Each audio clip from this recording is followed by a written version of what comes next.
કમાય 5 મિનિટ ખમો. આપણે પુરુષ છે ને વ્યસનમાં ભાંગી ગયા છીએ. અમારે આગમવાણીની હજી વાત કરું. આજથી 20 વર્ષે બધા આંધળા છે. આજે નાના દીકરીઓ દીકરા મોબાઈલ ટચિંગ કરે છે ને, આજથી 20 વર્ષે અંધકાર. કોઈને પૂછતું જ નહીં હોય. આ લેખિત છે.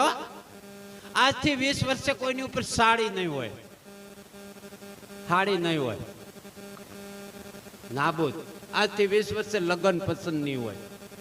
પંખીડાનો મેળો. જય ભગવાન, જય મહારાજ ની આરતી જાય લોંદા મારતી.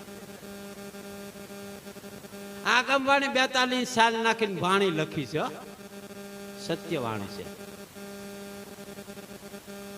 આ સત્યવાણી છે. આ છે ને પાઠ પ્રસાદ બધા આ ભજન લખ્યું. જેના જીવતા દેહ પૂંજાણા